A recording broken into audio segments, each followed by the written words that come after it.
নবান্নে কর্মরত পুলিশের একাধিক আধিকারিককে তলব, রাজ্য এসবি অফিসে এবং রিজার্ভ ফোর্সের অফিসে তলব।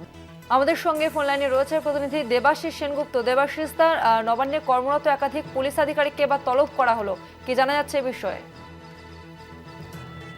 ফলাফল হয় এবং যখন বোঝা যায় যে পালা বদল হচ্ছেই, অর্থাৎ সরকার, রাজ্য সরকার বদল হচ্ছে, তখনই কিন্তু যে খবর ঘুরে ফিরে আসছিল এবং নবান্নে কর্মরত বেশ কিছু পুলিশ আধিকারিক, একাধিক পুলিশ আধিকারিককে আজ মঙ্গলবার ডেকে পাঠানো হয়েছে রাজ্যের এসপি অর্থাৎ স্পেশাল ব্রাঞ্চের অফিসে এবং রিজার্ভ ফোর্সের অফিসে, এমনটি কিন্তু সূত্র খবর।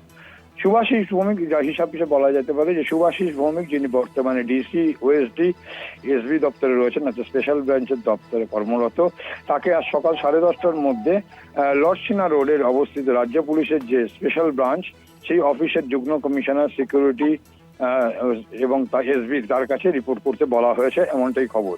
এই একইভাবে শান্তি নাইয়া, যিনি এক্স এএসডি রিজার্ভ ফোর্সের ওএসডি পদে ছিলেন, তাকেও কিন্তু ডেকে পাঠানো হয়েছে যুগ্ম কমিশনার সিকিউরিটি স্পেশাল ব্রাঞ্চ দপ্তর, তাকে ডেকে পাঠিয়েছে। কেবলমাত্র শুধু এই দুই আধিকারিক নয়, ওএসডি পদে থাকার সমর বোস এক্স এসআরএফ এবং এসএসএফ, এছাড়া Pratibha Dutta OSD ex inspector reserve ফোর্সের, Manik Saha OSD ex sub inspector এবং মলয়কান্তি বড়ুয়া রিজার্ভ ফোর্সের এক্স ক্যাডার কনস্টেবলকে আজই রিজার্ভ ফোর্সের যুগ্ম কমিশনারের কাছে রিপোর্ট করতে বলা হয়েছে। এরা সূত্রের খবর যে এরা অবসর গ্রহণের পরেও এক্সটেনশন পেয়ে নবান্নে ওএসডির পদে কাজ করতেন, কিন্তু এই বিধানসভা ভোটের ফলাফল সামনে আসতেই তাদের সকলকে নিজ নিজ দপ্তরের যুগ্ম কমিশনারের কাছে রিপোর্ট করতে বলা হয়েছে বলেই এমনটাই সূত্র খবর। অর্থাৎ সব মিলিয়ে বলা যেতে পারে যে পালা বদলের পরেই যাদের মেয়াদ কাল, অর্থাৎ তাদের চাকরির মেয়াদ শেষ হয়ে যাওয়ার পরেও এক্সটেনশন ছিল, সেই ধরনের যারা নবান্নে কর্তব্যরত ছিল তাদেরকে কিন্তু ডেকে পাঠানো হয়েছে। খুব যতদূর মনে করা হচ্ছে তাদেরকে অন্য কোনো দায়িত্ব দেওয়া হতে পারে বা তাদেরকে ওই পদ থেকে সরিয়ে দেওয়া হতে পারে, এমনটাই কিন্তু নবান্ন সূত্রে খবর পাওয়া যাচ্ছে। ধন্যবাদ দেবাশিস। আমাদের সঙ্গে ফোন লাইনে ছিলেন প্রতিনিধি দেবাশিস সেনগুপ্ত।